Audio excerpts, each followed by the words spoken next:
Dando continuidade, então, ao nosso estudo, né, que nós estamos fazendo sobre a codificação, né, os princípios. Hoje nós vamos falar, então, sobre o Livro dos Espíritos. Livro dos Espíritos não, o Evangelho. Semana passada nós falamos sobre o Livro dos Espíritos, o Livro dos Médiuns, o Livro dos Espíritos foi antes. Então, hoje o terceiro livro da codificação.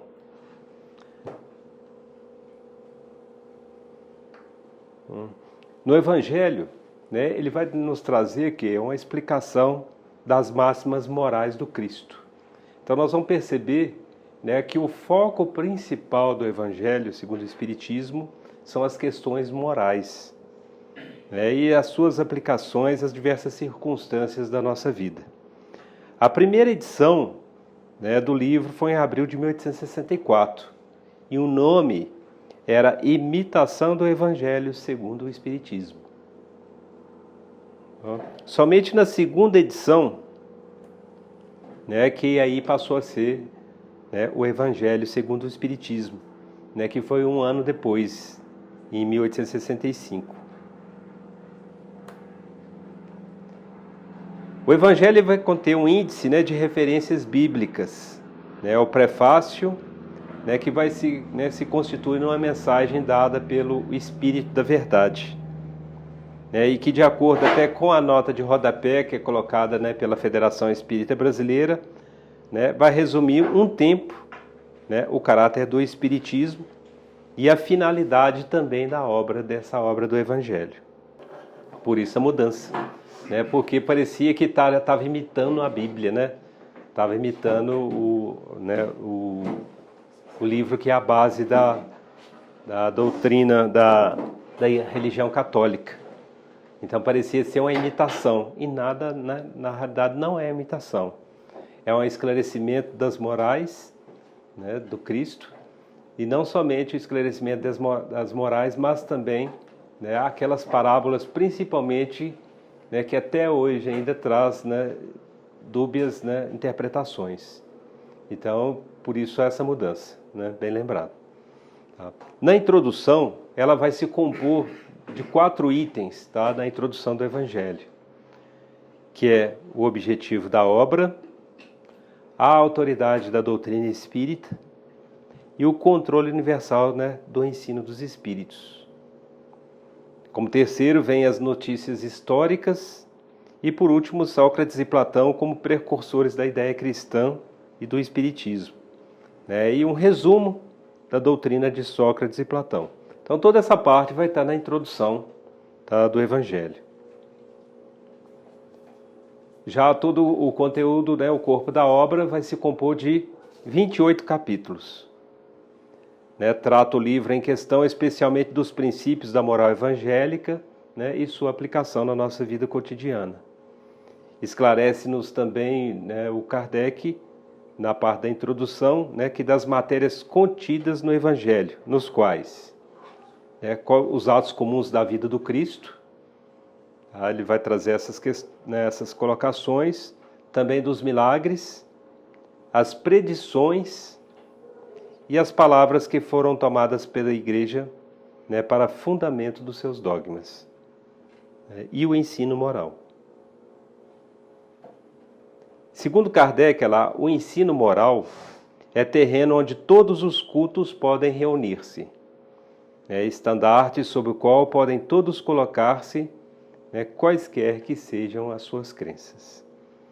Tá? Ele colocou essa questão porque muita coisa ainda havia, principalmente na época quando ele fez a publicação, tá, em 1864, da primeira edição, né, muitas controvérsias ainda vinha até pelo próprio, né, caráter, né, da população. A população, quer dizer, já por vários séculos, então, já estava uma cultura muito grande, né, que não se poderia haver, vamos falar, um ambiente de colóquio entre aqueles que professassem credos diferentes.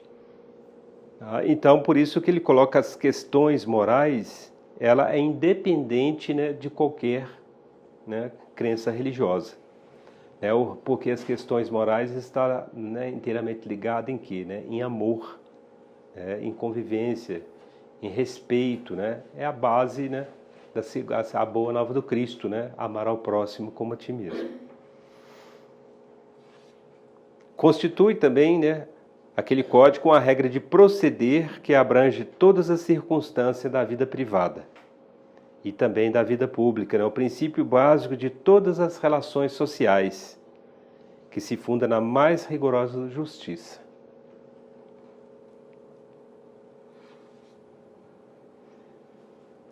Pode-se considerar também o Evangelho, né, como um roteiro infalível, né, para a felicidade vindoura.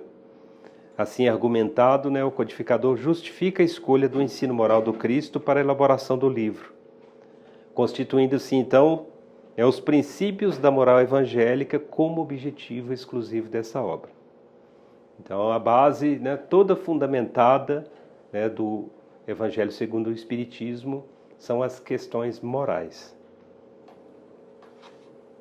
E em continuidade à tarefa, as máximas, né, são agrupadas e classificadas metodicamente, de acordo com a sua natureza, e não mais em ordem cronológica, de modo que decorram umas das outras. Então a colocação nós podemos até observar, como é colocado no próprio, né, Evangelho. Se vocês pegarem, né, os capítulos, vão ver os temas que são abordados, tá? Eles foram feitos, né, em uma ordem, né, para dar compreensão e entendimento das questões morais. E também, né, esclarecendo muitas coisas, né, como por exemplo, né, quando traz o capítulo lá sobre os falsos cristos, né, sobre os falsos profetas, também a questão, né, da vigilância que todos nós devemos ter. Né, quando Jesus fala, né, orai e vigiai, né, são exatamente essas questões. Sede simples, né, como as pombas, né, mas prudentes como as serpentes.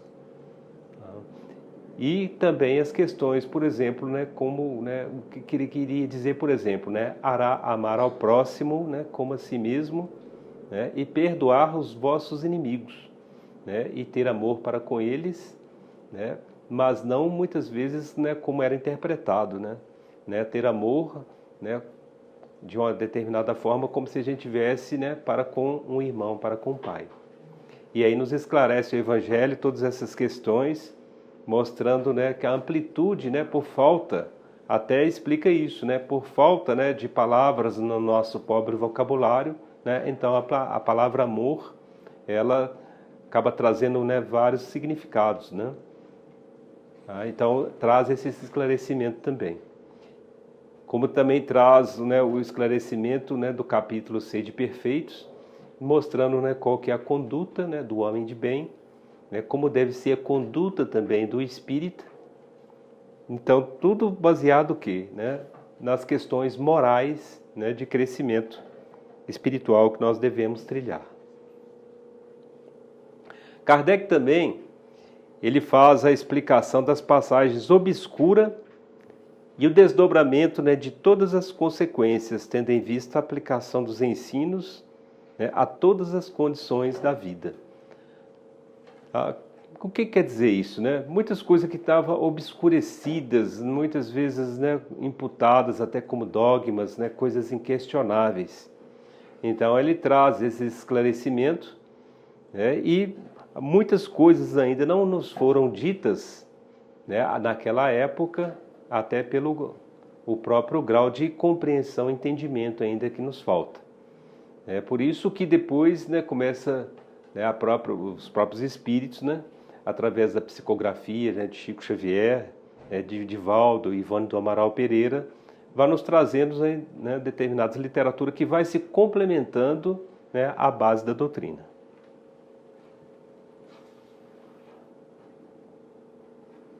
Então, facultando compreensão do verdadeiro sentido dos pontos ininteligíveis do Evangelho, da Bíblia e dos autores sacros. Permite, né, se rasguem horizontes novos para o futuro, ao mesmo tempo que faculta a projeção de luz, não menos viva, sobre os mistérios do passado. Então, essa questão, né, da compreensão do verdadeiro sentido dos pontos ininteligíveis, né, são aquelas parábolas. Grande parte das parábolas, né, tiveram interpretações, né, errôneas.